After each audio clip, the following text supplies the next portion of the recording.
Thank you very much for having me. Apologies I can't be there. I'm in Melbourne, but I want to talk about the journey we've been on with Cultivate Farms in unlocking who investors are into farms, and also how we help retiring farmers to step back with dignity from their farms, and also attract the very best into farm ownership across the country. And today I will just hone in on the investment side of things. But Cultivate Farms, I guess we started to solve a problem for ourselves, is that we weren't, the co-founders Tim and Tegan Hicks weren't going to be given a farm, and myself, I wasn't going to be given a farm. So we thought, how do we start a business that makes it possible for young people to own a farm?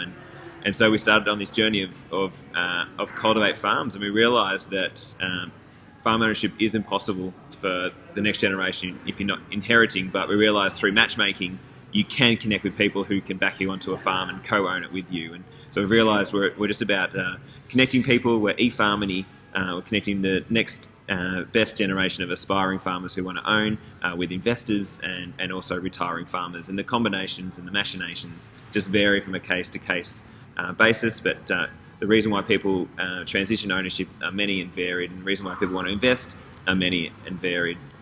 The lessons we've learned is that aspiring farmers have to save for 32 years on a back-of-the-envelope calculation to buy their farm, which we think is too long.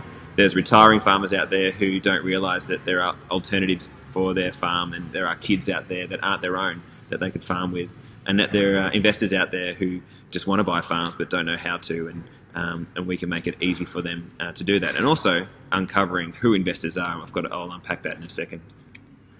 Our vision is to rejuvenate farming communities. We think farm ownership is the single biggest reason why regional communities are declining. But if we can show that it is possible to own a farm, we'll get thousands of the next generation back on farms and rejuvenating communities all over the country.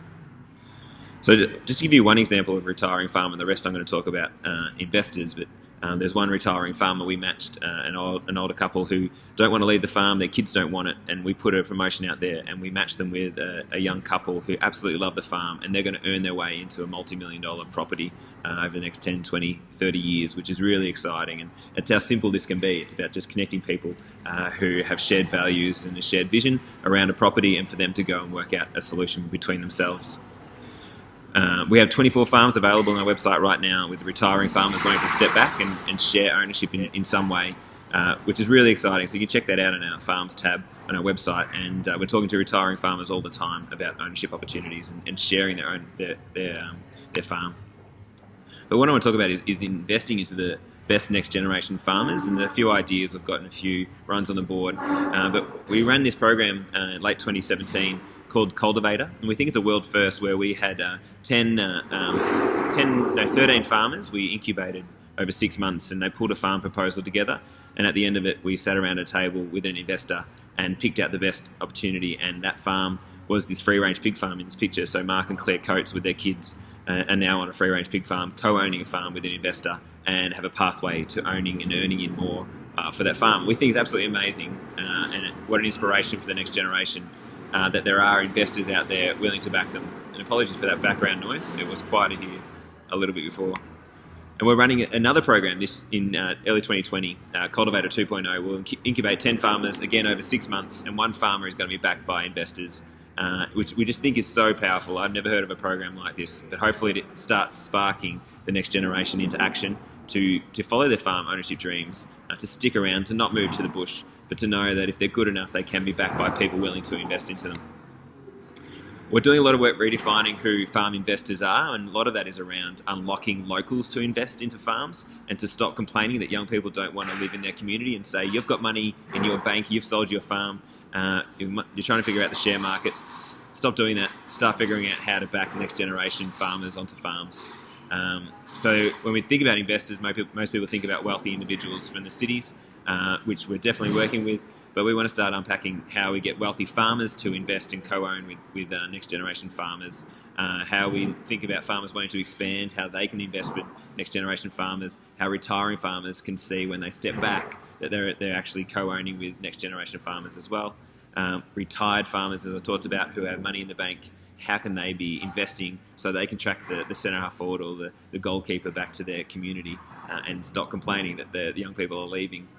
Locals, how anyone in a local community can invest. There's a case study in northwest Tasmania, where 5 locals invested a couple $100,000 into a dairy farm to back a young farmer on it. And it's a great model that people can actually do this. Self-managed super, friends and family, and the bank, but also this last one here is around equity crowdfunding. We're working with a company called Domicom who do fractionalised investment, and you can buy the land and get a basic 5%, 4% lease and realise the capital gains.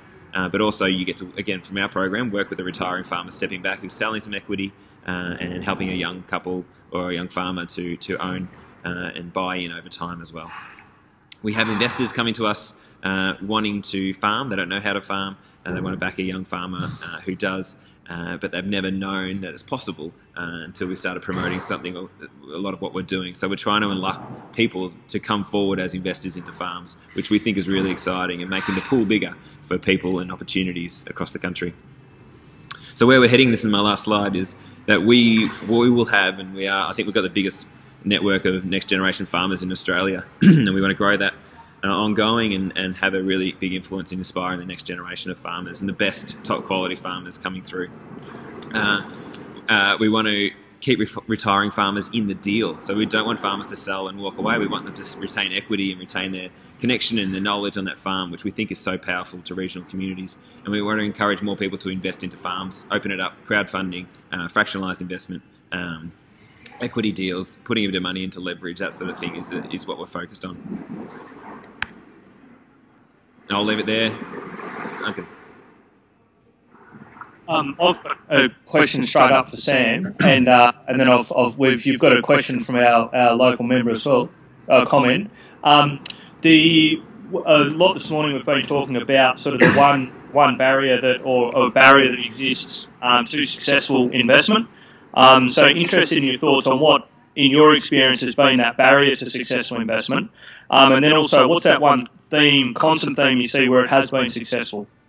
The barriers to investment, I think, is just knowledge of who's out there, who they can farm with. So people want to invest in the farm, but they don't know they don't have farmer connections. They don't know people who farm, and they don't know the people to give them confidence that the farm's going to make money and do well. And I think that's what we're trying to offer, is that we have this big database of hopefully what we think are the best farmers going around, definitely next generation farmers. And we want to say to them, they're there, they're just waiting for you. Tell us what you want, and we can come back with ideas and opportunities with these next-gen farmers. A case study for us is this investor that backed the young couple through that Cultivate program. We set up an arrangement where the investor owned 100% of the land. They invested half into the business, and it's a lease going back to the land. And over time, the young couple's putting money into the savings account, and they're going to buy back the land. So it'll be a 50-50 land, 50-50 of the business. And we've got a governance arrangement. We've got a board that meets monthly, and everyone's really happy with the arrangement. And I think that's, to us, it's felt really quite straightforward in how you set these arrangements up. I've got a comment from our local member, mate, Nola. I think you're going to have to come up here in the microphone, Sam. Sorry, Nola. Yeah, I said that. Oh, g'day, Sam. It's Nola. Sam, when you're linking people together in farms, do you have much to do with the Rural Financial Counselling Services?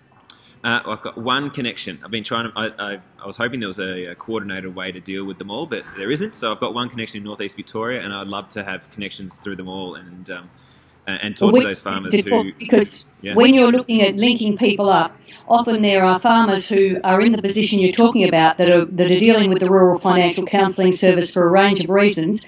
I'll get your contacts and we'll talk later. Hey. That sounds amazing. Thank you. Okay.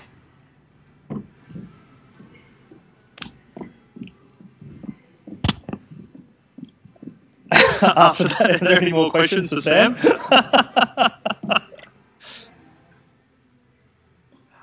I think your presentation might have been worthwhile, mate, because the Assistant Minister for Regional Development is going to be giving you a call later on to try and help sort out one of your problems. So I really appreciate. Oh, sorry, there is a question, Noel.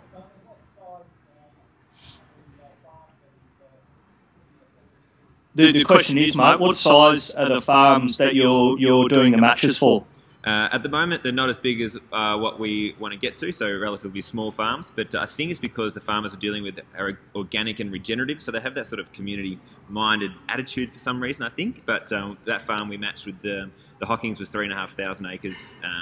We've had people inquiring at about a 1 million acre farm. We're looking at stations up in the Northern Territory. So size isn't an issue. This is all we've realised. This is just about relationships and connecting people. And once you've matched people who get along, they can figure out whatever deal on whatever size farm on however big a budget they need. But yep, just matching people is our limitation. Size is not an issue. Are there any other questions at the moment? Sam, I think that's it, mate. I really appreciate you dialing in today and your patience with the technology. And yeah, thanks very much, and we look forward to staying in touch. Thank you. Yeah, please reach out anyone if you want to chat. I'm happy to. Thank you. Enjoy the day. Well, cheers. Thanks, mate.